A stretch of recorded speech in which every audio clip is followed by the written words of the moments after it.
Hey everybody, how you doing today? I'd love to welcome you to Healthy TV. This is episode number 4. My name is Dr. John McPhee, and today we're talking about the fourth biggest mistake that I see people make when they're trying to change their health. So if this is the first time you're joining us, I really love to welcome you. And if it is, just give me a comment below, say hello. And actually, if you are able to hear me and you're able to see me clearly and stuff, I'm trying a new orientation on my phone. So if I'm like half off the screen, if you can let me know, that would be really handy. And if you're if we're having any technical difficulty or whatever, just give us a comment below. And throughout the show, I'd like for you to give me some feedback as to if these are valuable shows themselves, if the content's good. This is episode number 4, and actually in the previous 2 videos, previous 2 shows, what I've been covering is the really these 4 big mistakes that I see people make when they're trying to change their health. Really, these are, you can think about them like roadblocks or barriers that people come up against, and it's very consistent. The trends are very similar across, I would say, most people, and actually I've struggled with these problems myself.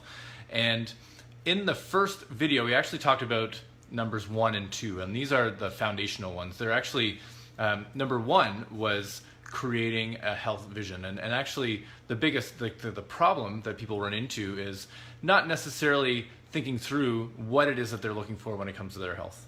And so we went through an exercise, and the best thing to do is just to go back to that first episode. You can go back in our videos and you'll see episode number 1, that'll be episode number 2.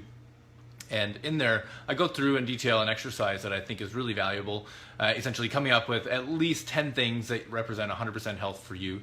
And that is important to just kind of dig in and figure out exactly what it is that you're looking for when it comes to health.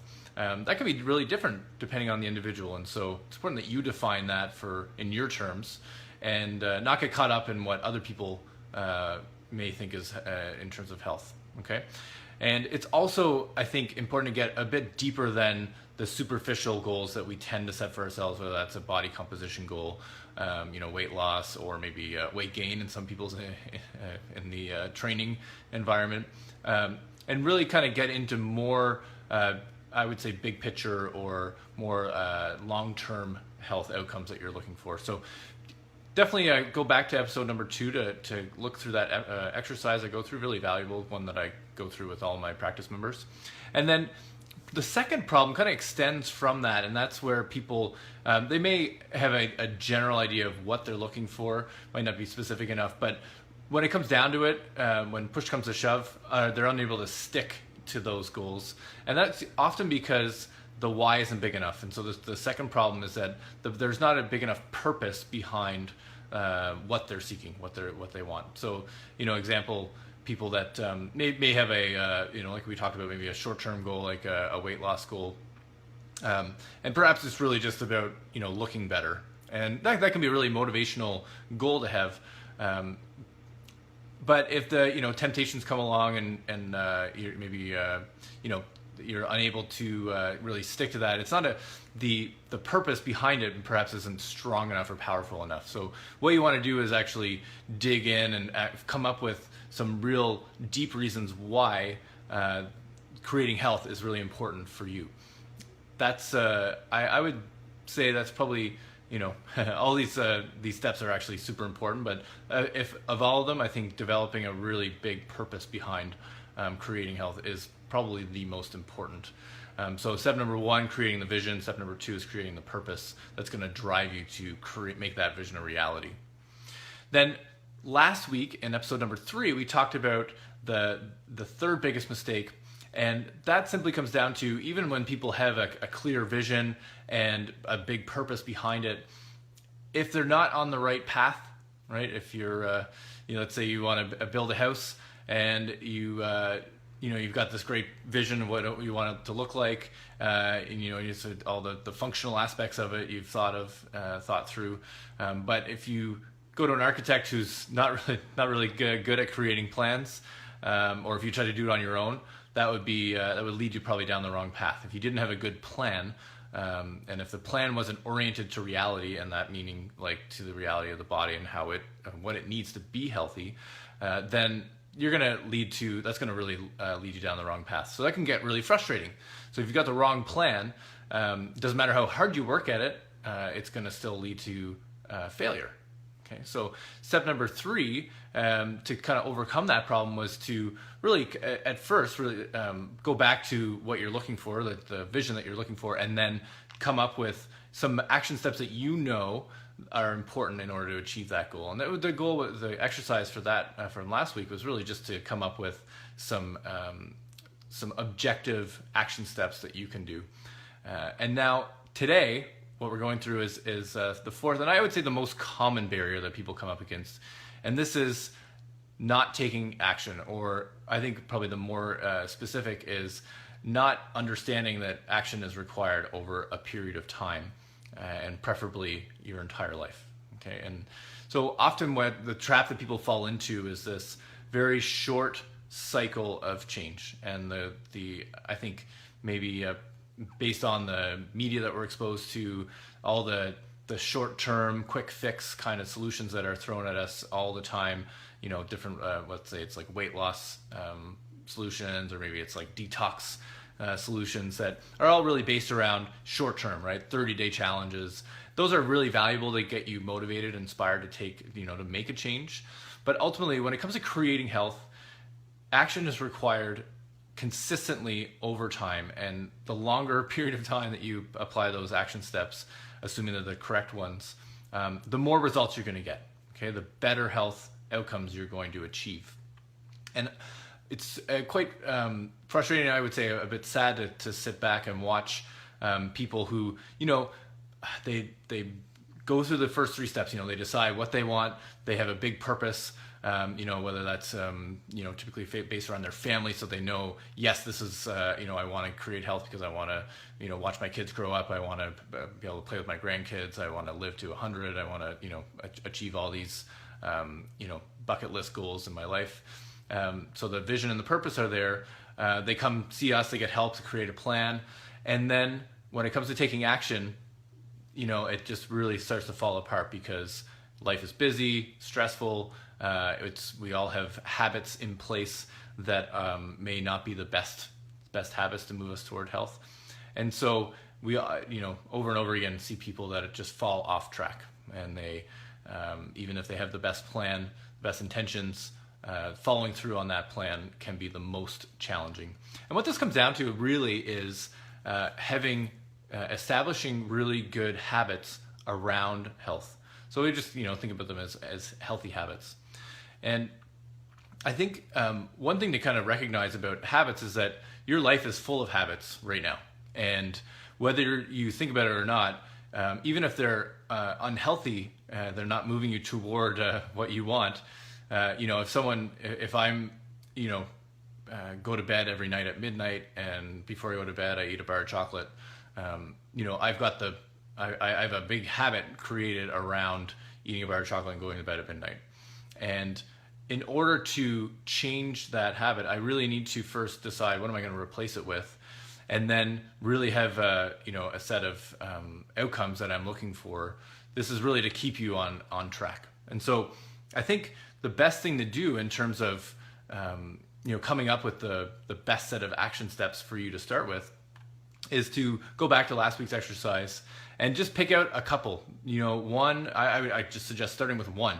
One key habit that you need to change, need to replace in order to move yourself one step closer to that ultimate goal of creating health for yourself.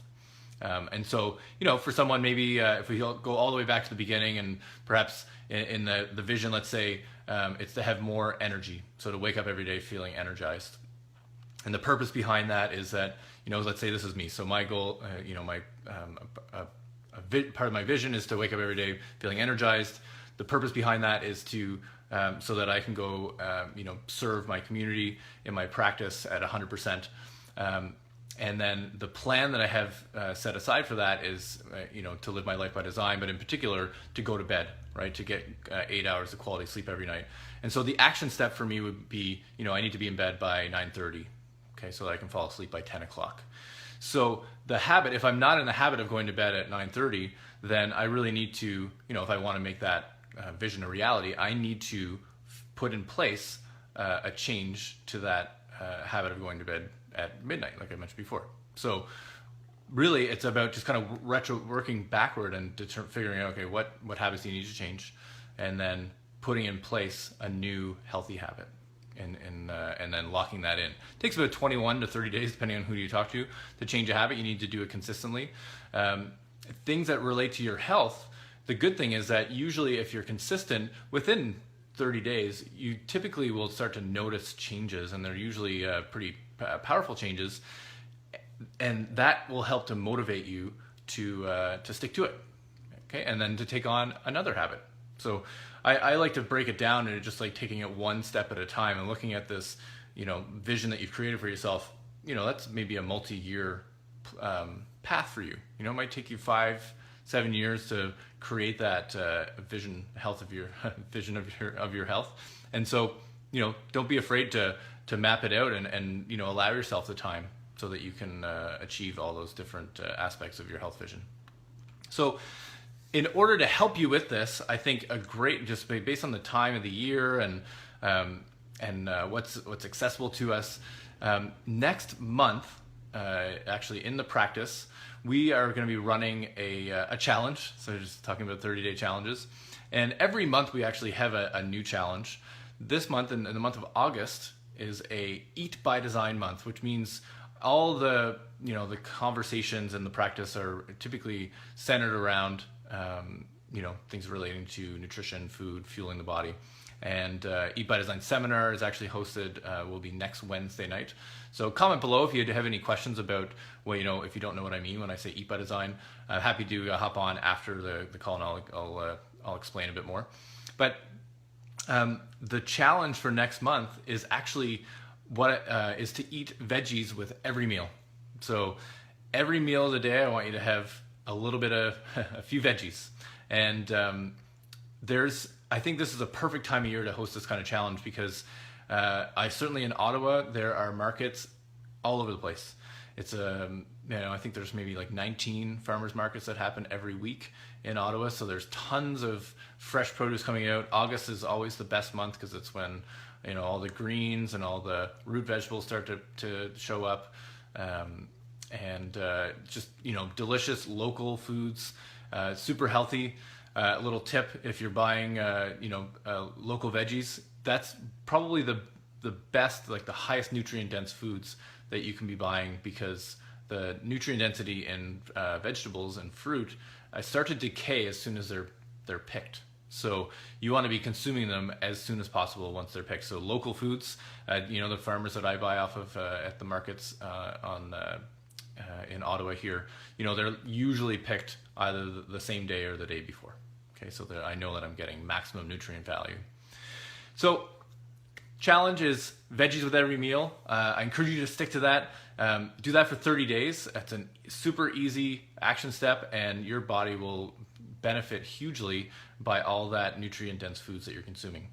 Next week, I'm going to go through actually how I choose what foods to buy in terms of produce. So I'm going to go through how I choose to buy my produce, whether it's organic or local, because oftentimes it's we come up against this choice of do I spend money on organic foods, but maybe it's imported from California, or do I buy non-organic local food? The price point might be the same. How do you make that decision? How do you make that call? And so I'm going to go through my process. It's just what I've learned over the years. And I think that would be really valuable for you. So definitely tune in next week. And I'll actually be delivering that probably from the airport, because I'm on my way on holiday next Thursday, on my way to Scotland. So you'll get to see me in a unique environment. And so that'll be kind of fun. So tune in next week. But until then, jump in on the challenge, 30 days, veggies with every meal. All right. Hope you enjoyed that. Any comments, please leave below. Particularly if you have any topics that you'd love to hear about. We had some great comments after last week's show, and I've actually put those in the queue. So we're going to be covering those topics in upcoming shows.